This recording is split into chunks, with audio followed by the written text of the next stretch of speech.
Hola, somos el equipo de Emiliano, Oliver y Guillermo y vamos a hablar sobre la historia natural de la enfermedad y los determinantes sociales.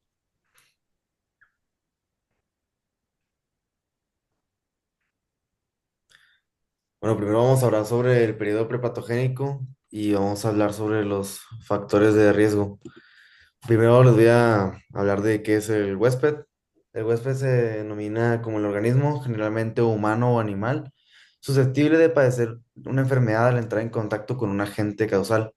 Sus características biológicas, genéticas, inmunológicas y conductuales van a influir en la probabilidad de enfermarse o resistir a esa infección. El agente, por otro lado, es el factor que al interactuar con el huésped en condiciones ambientales favorables para él, puede provocar una enfermedad o alteración de la salud. Puede ser biológico como los virus, bacterias, hongos, parásitos, químicos como toxinas, metales pesados, físicos como radiación, temperatura extrema o mecánicos. Su capacidad de causar daño depende de las propiedades como infectividad, patogenicidad y virulencia. Ya por último, el ambiente. Este comprende todos los factores externos que rodean a la gente y al huésped, los cuales influyen en la transmisión, propagación o prevención de una enfermedad.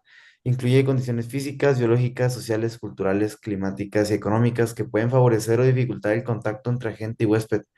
Estos factores van a determinar la dinámica de aparición y mantenimiento de los procesos de salud de enfermedad en una población. Aquí, por ejemplo, pues vamos a hablar sobre la situación. Estamos en una ciudad tropical y durante temporada de lluvias se van a incrementar los casos de dengue.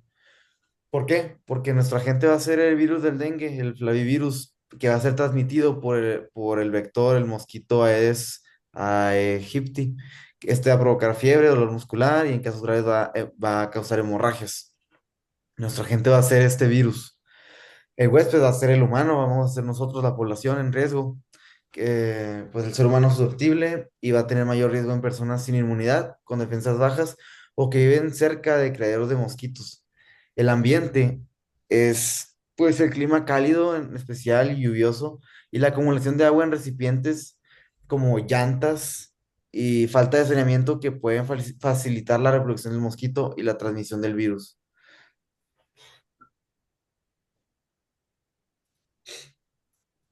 Vamos a ver la tuberculosis y su periodo patogénico. La tuberculosis es una infección de origen actino-micetal de la familia Mycobacteriana. Se compone por M. tuberculosis, M. bovis, M. africanum, M. microti y M. caneti. ¿Cómo entra? Entra por medio de microgotas expulsadas por un enfermo de tuberculosis. Estas se depositan en los bronquiolos y causan una respuesta fagocítica. Cuando se los comen los macrófagos, ahí van a permanecer las micobacterias y se van a reproducir. Luego se activa la respuesta inmune localizada y esto va a causar neumonitis.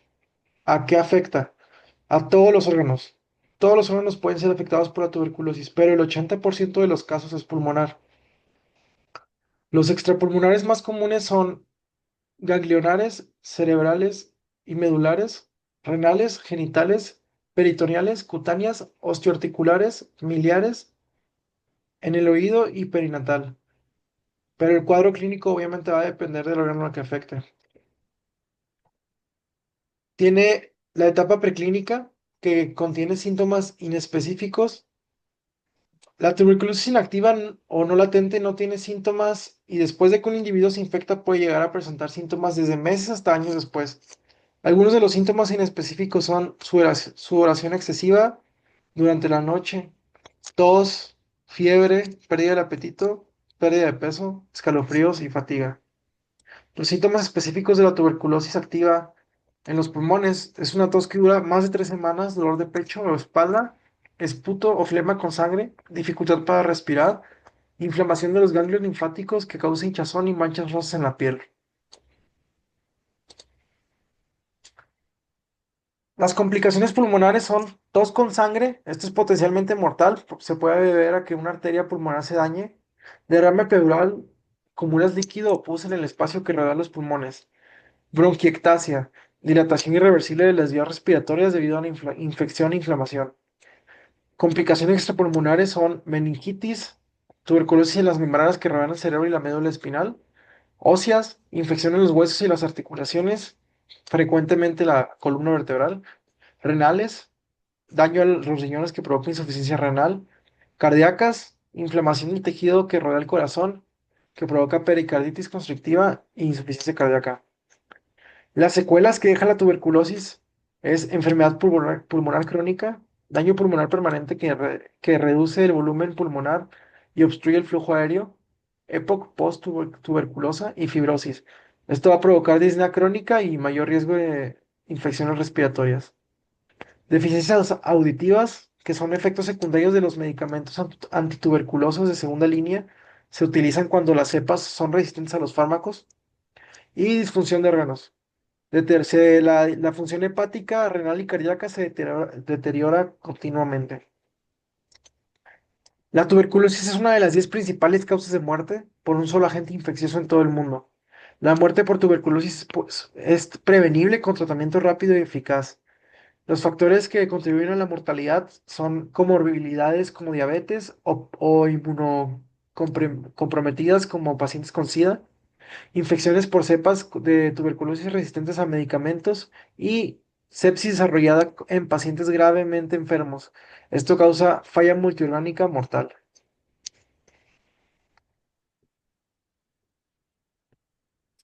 Bueno, y después de ver la enfermedad, toca ver la solución estructural, que es el lado de esta para evitar que llegue hasta la muerte, que serían los niveles de atención, que estos se van a dividir en primaria, secundaria y terciaria.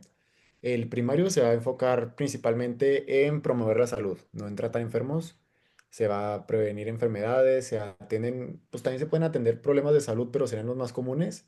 Y se va a basar en una educación sanitaria de la población, campañas de vacunación, pues, control de enfermedades crónicas como la diabetes o la hipertensión, atención materno-infantil y seguimiento de un paciente dentro de su propia comunidad. Luego está la secundaria, que ya son problemas de salud más específicos fuera de las enfermedades crónicas pues, más presentes dentro de la sociedad ahorita. Y pues se necesitan claramente recursos más especializados. Aquí, pues normalmente asisten pacientes que son referidos desde el primer nivel de salud para pues, tener un diagnóstico más preciso o un tratamiento pues, más enfocado a lo que necesita o incluso si es necesario una intervención quirúrgica y pues por consiguiente una hospitalización. Por último está la terciaria, que ya es el último nivel más especializado en esta atención de salud, que es principalmente la rehabilitación, que sería una recuperación funcional y reintegración de un paciente después de un evento agudo, como un accidente, una enfermedad pues, muy fuerte o alguna intervención quirúrgica mayor. Este nivel pues, necesita servicios de rehabilitación física, donde haya equipo especializado, personal pues, multidisciplinario, donde participen tanto doctores como pues, rehabilitadores y algunas veces hasta psicólogos o nutricionistas. Y se necesita dar un abordaje integral para restaurar la calidad de vida que pues, perdieron los pacientes después de este evento crónico, agudo, perdón.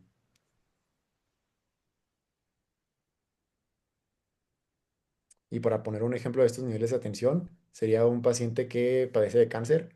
En la atención primaria, como es más general, no sería que el paciente fue directamente con el doctor porque pues, tiene cáncer, sino que pudo haber ido porque se sentía mal, se sentía débil y el médico detectó estos síntomas como pérdida de peso, fatiga o hasta pues, vio una masa anormal y pues va a referirlo a la atención secundaria donde se van a realizar estas pruebas diagnósticas para saber si tiene cáncer, si es un tumor benigno o maligno, pues mediante biopsias, tomografías, análisis, que son pues ya maneras de, pues estudios más especializados a descubrir pues la manera en la que pueden eh, pelear contra esta enfermedad.